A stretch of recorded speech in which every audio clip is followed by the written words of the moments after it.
হরে কৃষ্ণ। সুপ্রিয় গৌর ভক্তবৃন্দ, কেমন আছেন সবাই? আশা করি অনেক অনেক ভালো আছেন। তো নতুন আরেকটি ভিডিও নিয়ে আসলাম। ভিডিও আপনাদের সামনে আজকে আলোচনা করব আগামীকাল 11ই মে 2025 খ্রিস্টাব্দ রোজ রবিবার শ্রী শ্রী নরসিংহ চতুর্দশী ব্রত। হরে কৃষ্ণ। তো সুপ্রিয় গৌর ভক্তবৃন্দ, তো আপনারা অবশ্যই এই নরসিংহ ব্রত পালন করবেন।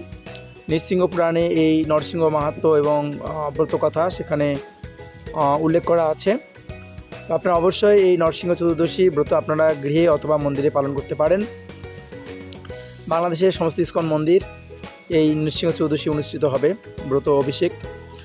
আপনারা সকলে এই নরসিংহ ব্রত করবেন এবং বিশেষ করে শাস্ত্রে বলছে যে ব্যক্তি বা যে মানুষ যে মানব পৃথিবীতে এই নরসিংহ চতুর্দশী ব্রত কথা জেনেও যারা পালন করে না, তারা পৃথিবীতে যতদিন পর্যন্ত সূর্য চন্দ্র উদিত থাকবে ততদিন পর্যন্ত তারা নরক যন্ত্রণা ভোগ করবে। তো এভাবে শাস্ত্রে বলা হয়েছে। তো আসলে আমাদের প্রত্যেকটা ভক্তের উচিত এই নরসিংহ চতুর্দশী ব্রত পালন করা, এটা অত্যন্ত গুরুত্বপূর্ণ। তো ভগবান শ্রী নরসিংহদেব তিনি প্রহ্লাদ মহারাজকে রক্ষা করেছিলেন, আপনারা সবাই জানেন। একসময় হিরণ্যকশিপু তিনি ব্রহ্মার বরে স্বর্গ মর্ত্য পাতাল ত্রিভুবন তিনি জয় করেছিলেন এবং তিনি অমরত্ব লাভ করার চেষ্টা করেছিলেন এবং ব্রহ্মার কাছ থেকে তিনি বর প্রাপ্ত হয়েছিলেন। এবং তার পুত্র প্রহ্লাদ মহারাজ তিনি ছিলেন বিষ্ণু ভক্ত এবং বিশেষ করে হিরণ্যকশিপু তিনি ভগবত বিদ্বেষী বিষ্ণু বিদ্বেষী ছিলেন এবং যার ফলেই ভগবান নরসিংহদেব তাকে ভক্তের উপর অত্যাচারের ফলে বিশেষ করে প্রহ্লাদের উপর তিনি বিভিন্নভাবে অত্যাচার করেন এবং হত্যা করার চেষ্টা করেন। এর ফলেই ভগবান শ্রী নরসিংহদেব তিনি স্তম্ভের মধ্যে থেকে বেরিয়ে এসে তিনি প্রহ্লাদ মহারাজকে সুরক্ষা প্রদান করেন এবং নরসিংহদেব রূপে তিনি হিরণ্যকশিপুকে বধ করেন। তো আপনারা গৃহে এই নরসিংহ ব্রত পালন করতে পারেন এবং আপনারা মন্দিরে সকলে অভিষেক করতে পারবেন এবং সারাদিন আপনারা উপবাস থাকবেন। এবং যারা উপবাসে অসমর্থ তারা আপনারা অবশ্যই বিশেষ করে গোধূলি লগ্ন পর্যন্ত বিশেষ করে নির্জল উপবাসের কথা বলা হয়েছে।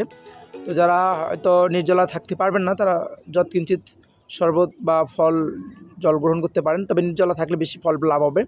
তো আপনারা এইভাবে এই নরসিংহ ব্রত পালন করবেন। সারাদিন আপনারা নরসিংহ স্তুতি, নরসিংহ প্রার্থনা এবং তৎপরে আপনারা নরসিংহ কবচম এবং নরসিংহদেবের যে বিশেষ পূজা অর্চনা দিয়ে আপনারা গৃহে করতে পারেন, বিশেষ করে পাদ্য আসমান দিয়ে এবং 16 উপাচার, দ্বাদশ উপাচার, পঞ্চোপাচার আপনারা নরসিংহদেবের পূজা করতে পারেন। ভগবান শ্রী নরসিংহ চরণে আপনারা 108 তুলসীপত্র প্রদান করতে পারেন, নরসিংহ যজ্ঞ করতে পারেন। আপনারা এই দিনটা অবশ্যই খুব গুরুত্বপূর্ণ। তো প্রত্যেকটা ব্যক্তির উচিত এই নরসিংহ চতুর্দশী ব্রত পালন করা।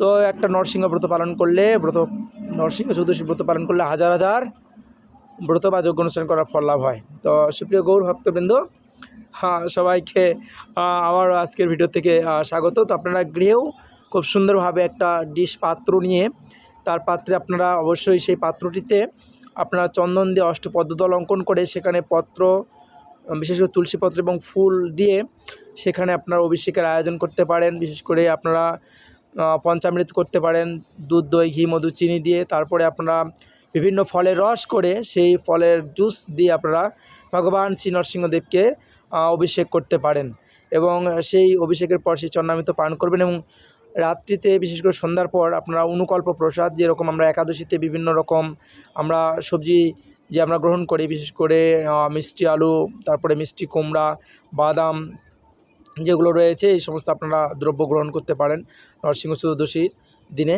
এবং পরের দিন আপনারা যথাসময়ে পালন করবেন সকালে প্রাতকালে, সেটা বলা হয়েছে। তো এইভাবে আপনারা এই নরসিংহ ব্রত পালন করবেন এবং আপনারা সারাদিন নমস্তে নরসিংহ কীর্তন করতে পারেন এবং নরসিংহ স্তুতি করতে পারেন, নরসিংহ কবচম পাঠ করতে পারেন। ভাগবতমে দেওয়া আছে, সপ্তম অধ্যায় নরসিংহদেবের যে প্রহ্লাদের কাহিনী সেখানে দেওয়া আছে, সেটা আপনারা অধ্যয়ন করতে পারেন। তো এইভাবে আপনারা এই নরসিংহ ব্রত পালন করতে পারেন। তো সবাইকে অনেক অনেক ধন্যবাদ এবং শুভেচ্ছা। এবং আগামীকাল সকলেই আমাদের শিরপুর ইস্কন মন্দিরে সহ সারা দেশের সমস্ত ইস্কন মন্দিরে এই নরসিংহ চতুর্দশী এবং নামহট্ট কেন্দ্রে অনুষ্ঠিত হবে একযোগে। আপনারা সকলেই সেখানে উপস্থিত থাকবেন এবং নিজেই এই নরসিংহ ব্রত পালন করবেন এবং অন্যকেও এই নরসিংহ ব্রত পালন করার বিশেষ করে নরসিংহ ব্রত পালন করার আপনারা সবাইকে অনুপ্রাণিত করবেন এবং সকলের কর্তব্য এই নরসিংহ ব্রত পালন করা। তো হরে কৃষ্ণ।